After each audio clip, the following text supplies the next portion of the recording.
So it's wonderful to see a passel of visitors here this morning. I just want to give you a little heads up. This is a bit of inside baseball today. We're going to be talking about our tradition and how our tradition is in the midst of an evolution, which is, in fact, what we do. All Souls, this congregation, is but one unique ripple in a flow that is the Unitarian Universalist tradition. Unitarian Universalist congregations in the United States come together to create the Unitarian Universalist Association. So the association is neither authoritative nor infallible, but it is us. Our association has bylaws and officers and offices, all of which are there to help the member congregations fulfill their individual missions and the larger mission of Unitarian Universalism in the world. So, our principles and sources, which you should have a copy of, and if you don't, there are some more copies as you leave today. You can grab them. They are enshrined in Article 2 of those bylaws, right? So our most sacred text, as a thoroughly modern tradition, is ensconced in bylaws, right? Yeah, not tablets, not sacred texts, bylaws. Thank you.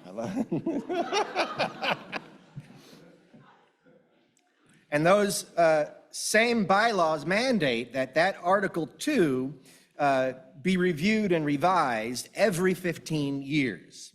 And this seems to me to be incredibly prudent. The needs and understanding of our world shifts with increasing frequency, in fact, and our wisdom is not inert.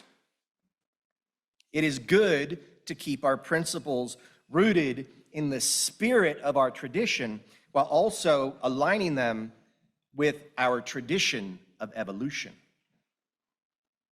So Article 2 is drafted and revised in committee and has to pass muster with hundreds of delegates at our General Assemblies.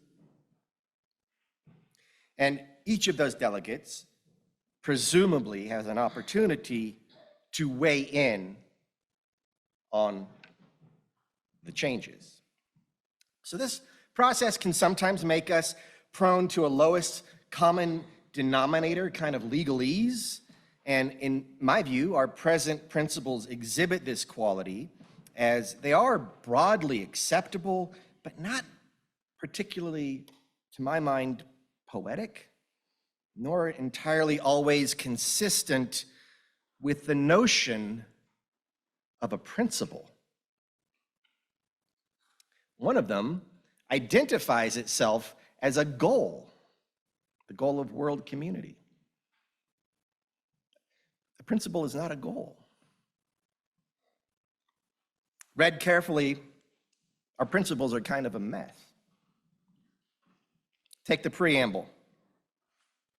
It names who we are and that we covenant to affirm and promote.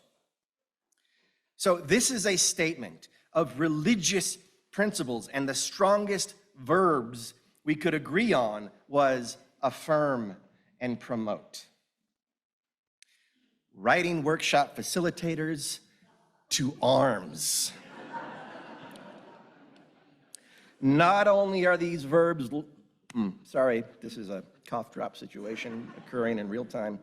Not only are these verbs less than rousing, they unfortunately codify a shadow side of our tradition's predisposition, where our principles become something that we simply agree with and then use to scaffold the lives we already have, rather than calling us into something more expansive, active, meaningful, and effective. I'd prefer the central statement of my religious tradition to call me to something beyond agreeing and expressing. Then we move on to the much beloved first principle, where the word worth, the inherent worth and dignity of all people, worth strikes me as a weird term to apply to people in a culture as consumerist as ours. Further on, I'd argue that democracy is a tactic, and a flawed one, rather than a principle. The principle, I think, is fair and inclusive decision-making. Democracy is a tactic by which we achieve that. Meanwhile, the right of conscience could conceivably undermine all the others if unqualified. So this is to say nothing about what our principles, like the ark, leave out. Conspicuously, the word love appears a grand total of 0 times. This feels like a fairly significant miss. There is also no acknowledgement of our fallibility or suffering or misconduct or evil whatsoever, leaving us with a vacuous insistence on positivity that gives away our cultural position, limits our spiritual growth, and positions us in line with an indeterminate, theologically deficient prosperity gospel that operates like the misbegotten love child of evangelist Joel Osteen and positive philosopher Steven Pinker.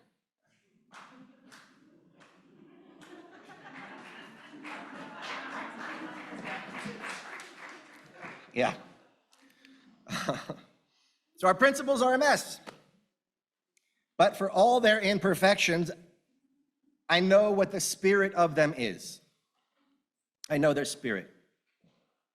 While I love precision in language, I would never chuck out the first principle just because I think worth and dignity are inadequate articulations of its spirit. I can live with its imperfections.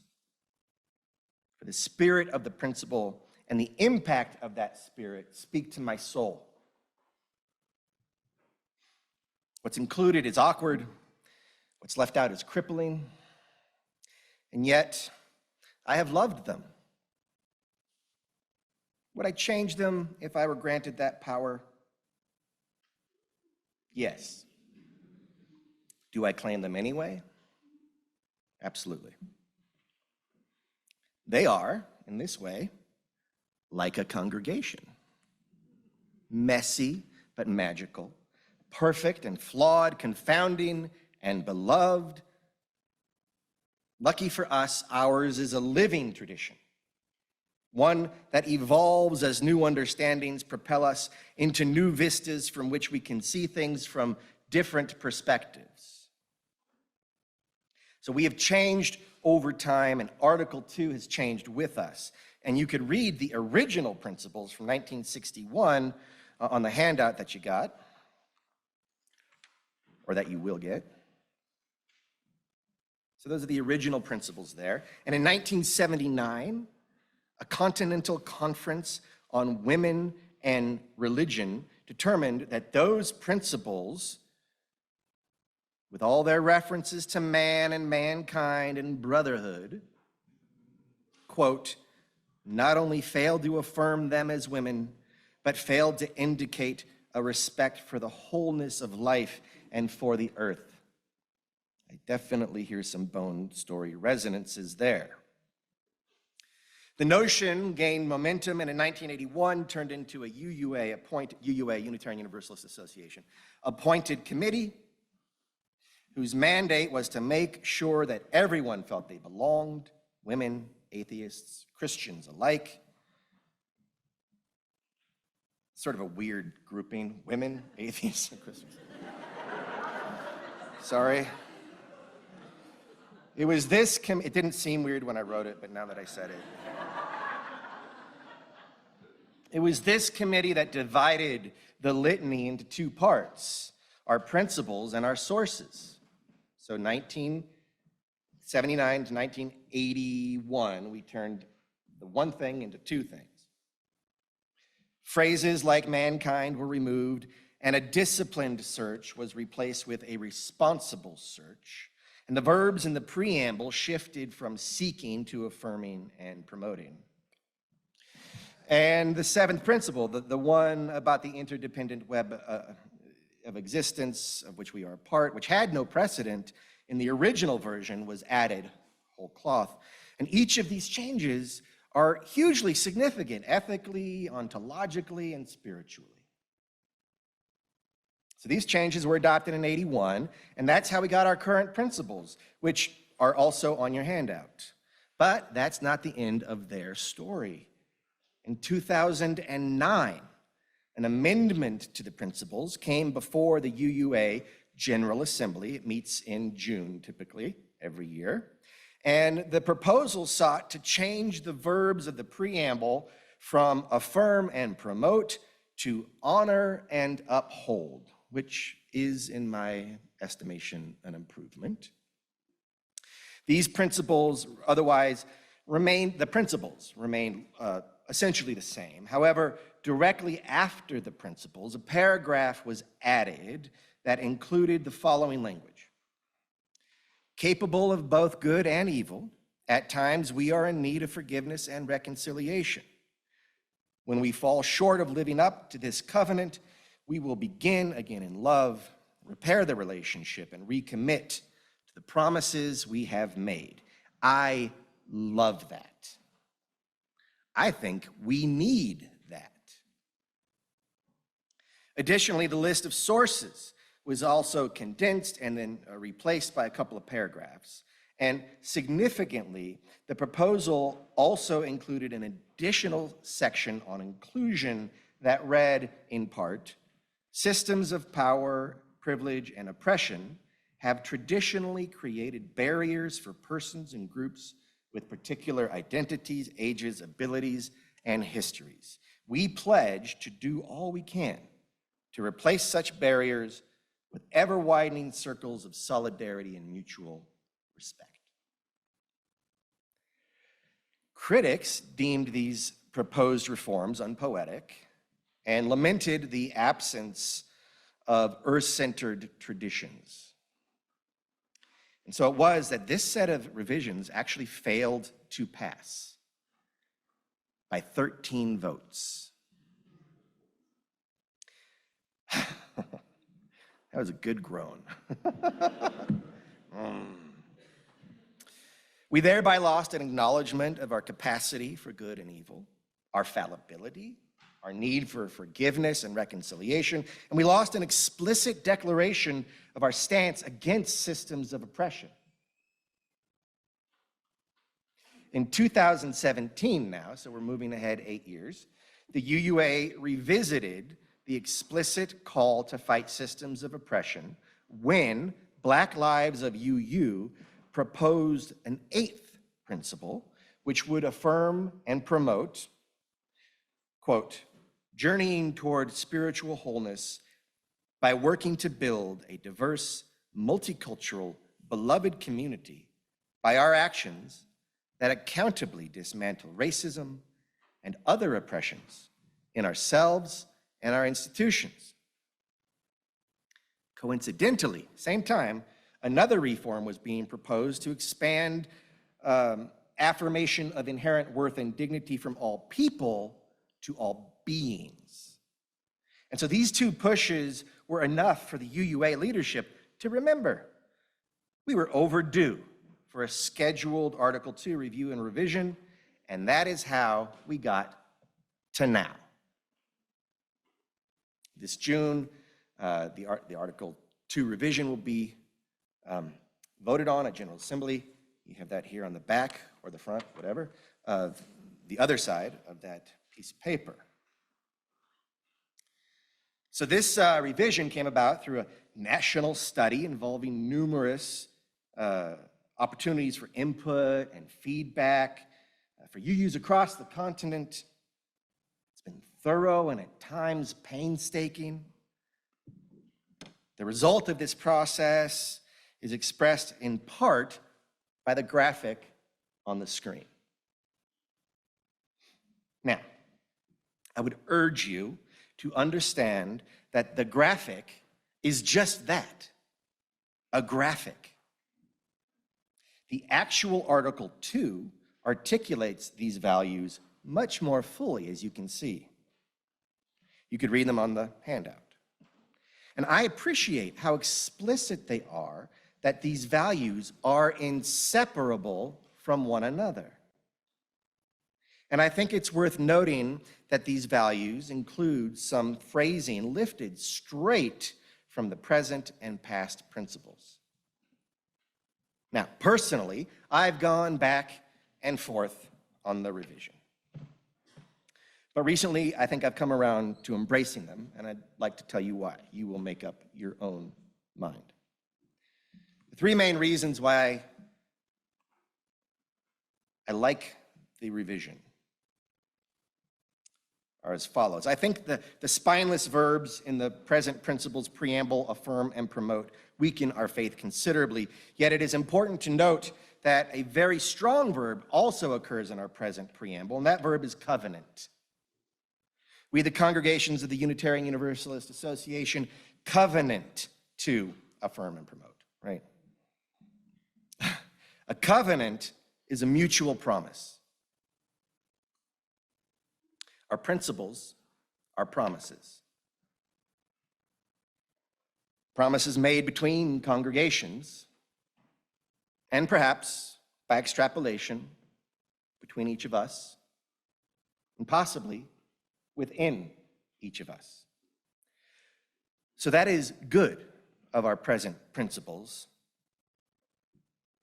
But that sense of covenant is given a much greater emphasis in the current proposed change to Article 2. In fact, there's a pattern when you read these. It's a stated value, an explanation of the stated value, and then a promise of action. So check out the value of pluralism on your form there. Because we celebrate that we are all sacred beings, diverse in culture, experience, and theology, we therefore covenant to learn from one another in our free and responsible search for truth and meaning. We embrace our differences and commonalities with love, curiosity, and respect. So first of all, sacred beings rather than worth and dignity is a massive improvement from my point of view. But what I really love is this pairing of value with action. Because we value interdependence, we promise to protect Earth and all beings from exploitation. So that's one reason why I've learned to love the jet pig. The jet pig is a terrible and therefore memorable acronym. Once you see it, you can't unsee it. It's not in order, yeah.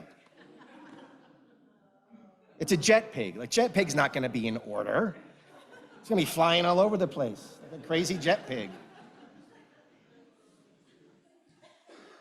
So another reason why jet pig has flown into my heart is the way in which inspirations have supplanted sources. I think this part is an unequivocal improvement. Our present sources leave almost no potential source unnamed, while ascribing priority to none of them. And this has the effect of casting a large tent, sure, but also diluting them to irrelevancy. You can't give useful authority to anything if you're giving it to everything. Spiritual authority is the check and balance of direct experience. It is necessary to help you discern if your interpersonal interaction with a dandelion is bona fide or chicken poop, which is the second poop reference in one service. That's maybe a record. I don't know. We'll keep track of that. The proposed inspirations prioritize direct experience as the primary source of Unitarian Universalist inspiration, but wisely it qualifies our direct experience as it goes on to point to sacred, secular, and scientific understandings that help us make meaning and live into our values. They are careful to contextualize these inspirations and sources in stating, quote, "We respect the histories, context, and cultures in which these sources were created and are currently practiced.